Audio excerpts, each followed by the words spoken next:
So this is basic combo number one. What Evan always says that as long as that you have two level threes, you can always play. There's also a saying where if you have four level threes, you win the match. This is four level threes. They all special each other. So usually you always want to start off with the one that if you have an E-Telly, you start off with E-Telly, because from there the two level threes on the left side, those could special summon, and then you don't have to waste your normal summon. But because you have to waste your normal summon, you usually just go off with the PKs first. You want to go off with the PK first, just because of the fact that PKs are also second hand engrave, so you could use those instead. From here, there's two routes that you could take. If you want to take the safe route, which at this moment is a lot better. It's not even a safe route. The most recommended route, you do the brave package. Just because if things go wrong, you could this is the one on the right side is called boots. That one can add the trap, and then the one on the left side can add any PK. The only reason why I will do it that way is because I already have two PKs in Grief, and then on the third one, when I summon the Link 3, I can send Scales, which is the main one. And then if I do this way, where I send a graph and certain stuff like that, it's good, but I already have enough extenders if things go wrong that I could just play around if I get Ash on the Brave Engine. So from here, I send the Brave Engine.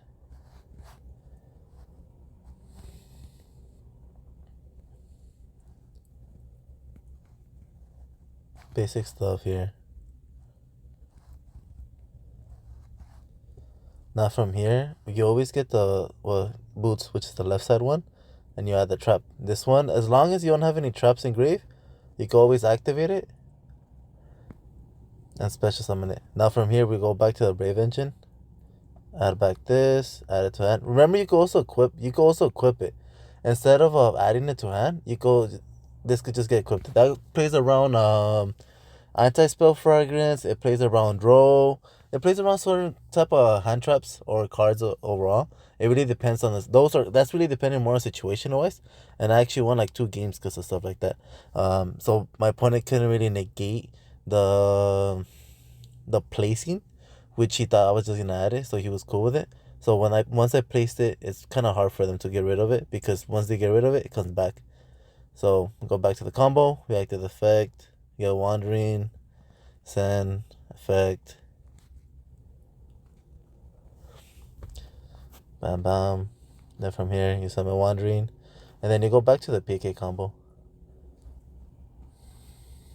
You go here, and then from here, this is what I mean. You always send the monster first, so you send Scales, which is the three of. That's the main guy, and then you send the trap here. Now you go off with the rest of the combo.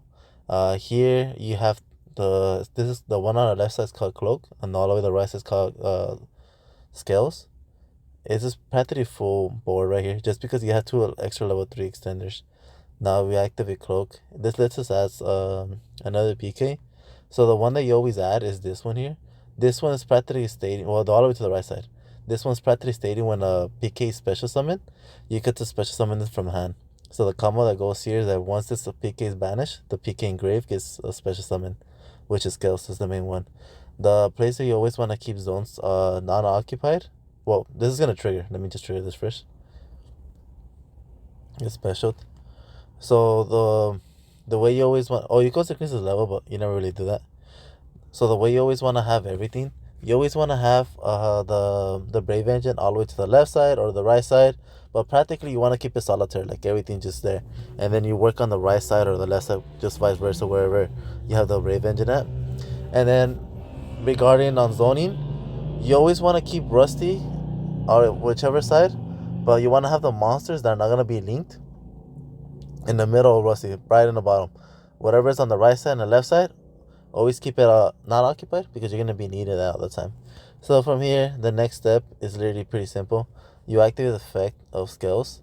The reason why you activate the effect of Scales is because you want to have an extra extender. So if things go wrong, you can always special summon too. So the one that we're gonna always send, we always send Handsies, the one in the gloves.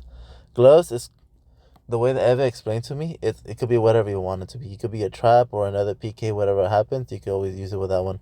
So now where we go here, we go to Levire. So we go to Levire just because you get to special summon back your cloak that you banish. And then we're going to special summon that back.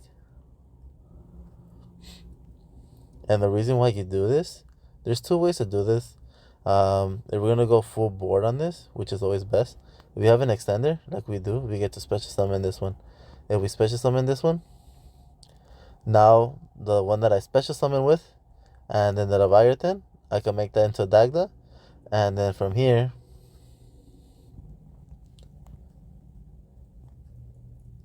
I could use effect of cloak. The effect of cloak, what happens is that if I control a dark, which it could be a self or another dark, I can make it into defense and make that monster that target gain 100 until the end of their turn.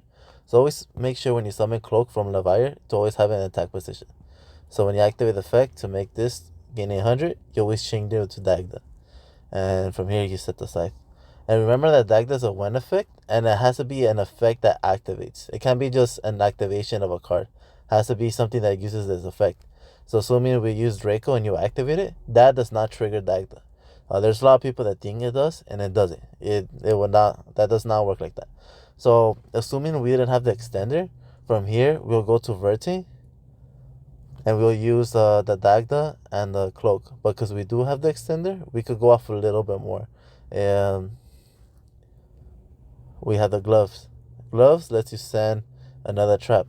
The reason why we send the trap is so we can special summon one more. You always want to special summon the one that's not needed, just in case you get a Beirut. From here, you summon this one. You always want to keep Skulls and Grave. This one you're never gonna get. You're never gonna need this one anymore, so it's completely fine. Now exceed into 2. And then Rusty effect activates. This is Rusty. What happens when an exceed PK exceed is summoned wherever it points at, and you can see the pointing zones right here. You get to target a card in the field and pop it. You pop his own card, Rusty, not Rusty, sorry, Breaksword, and Breaksword activates, which is here on the left side. You can read it. So practically when it gets destroyed, you get to special summon 2 from Graveyard. But remember when you do this, you're locked into darks.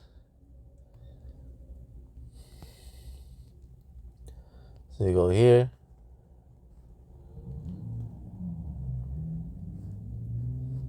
And now from here, you get to activate the effect.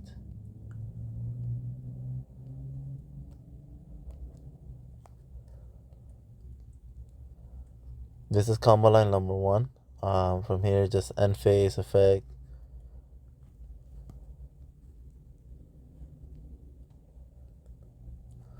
And this is actually the worst combo line, because you only have 1 Fog Blade, 1 Scythe, and then 1 Wandering. You're technically always supposed to have 2 Fog Blades, and then an extra extended to pop when things go wrong. So now we're going to go with Chain Link, well, second one.